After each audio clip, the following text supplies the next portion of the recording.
Okay, so let's get over now to the Lasso tool, which is also up next here in our tool panel.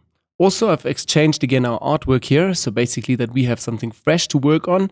And guys, have a look in your pro tutorial. There should be a folder with all of my working files, so you can practice at home and follow along just with the tutorial. Okay, so let's get right away here to the Lasso tool. Right away on the toolbar, you'll see we have two options once I hit right click. So first of all, the Lasso tool, and again, the magnetic Lasso tool. But these are not the only ones. Let's go to Edit, Toolbar, and right away you'll see over here we still have Polygon Lasso tool. I do not work so much with the Polygon Lasso tool. If you want to, you can also try it out. It's even simpler than both of these. It's basically just creating straight lines. But more about that now in the lesson. Okay, I'm going to zoom in with Z a little bit. Okay, we just up and close with this. So first of all, what is the Lasso tool? It's basically just a tool that creates a little bit of a line, and this line is later converted into a selection. So say for instance, if I have it selected now, and on the current layer, I'm just going with the mouse around the glasses here, and I'm free-handed going around. So basically meaning I'm moving with the mouse all the way, keyboard clicked, and try to just complete.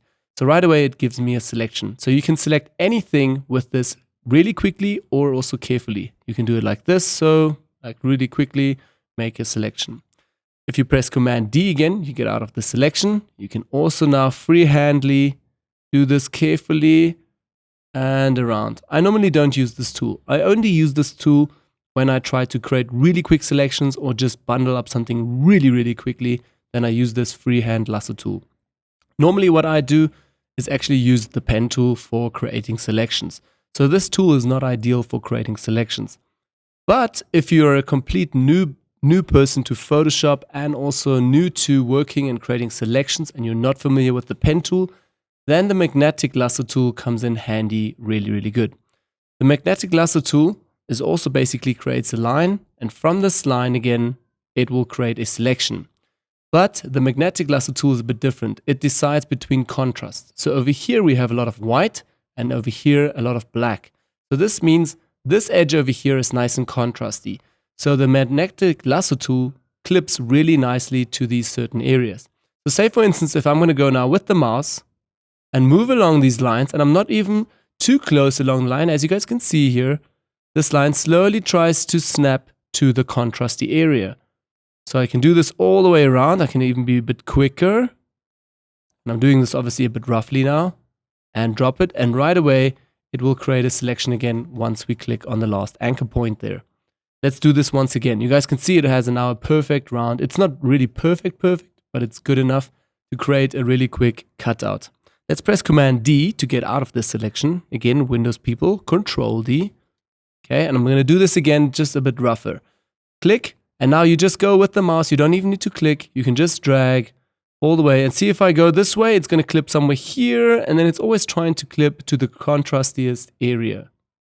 And again, if I don't click again, then it will just continue. So I need to click again on the first anchor point. So now we have a selection. Also with this tool, you can always hit right click and pretty much do the same like the marking tool. Again, deselect, select inverse, you can feather that, you can refine the edge, save the selections, make work paths out of this, copy and cut, new layers, and transform obviously here, and some fill and stroke. So again, a few options to work with this. I'm going to press Command D again and show you guys how it looks here. So again, it's trying to go really nice along the line. See, the contrast is not so good over here, so it doesn't really clip there at the bottom. Let's zoom in and I'll show this a bit closer. You see here is a lot of reflection, so it doesn't clip so nicely here to the top edge. It's always looking for the most contrasty area. So this will work really nice over here. I'm just going to get out of this again. Press L on the keyboard, get back into the Lasso tool, and really quickly go around this. Okay, how did I do this also, by the way? I hit spacebar while I'm in the tool. And this means now I can move around. This is the normal hand tool. I will also discuss the hand tool later in the course, but for now, if you hold spacebar, you can always move around. Right away it gets back here to the Lasso tool, the magnetic one. And I can easily just really quickly go around the glasses and click on the first anchor point again. And right away we have a selection again. So this tool comes in really handy if you are new to the pen tool, if you are new to making selections in Photoshop. I would suggest you work a little bit more with the lasso tool. If you're familiar with this and if you're getting better with the pen tool, I would not work with the lasso tool anymore, rather going over to the pen tool, just because your selections are way better. Say something like this over here. See, there's a little spill over there. I'll most probably find some more again. Here's also a bit of spill. So yeah, the pen tool is definitely the answer, but for a beginner, the lasso tool is a friend.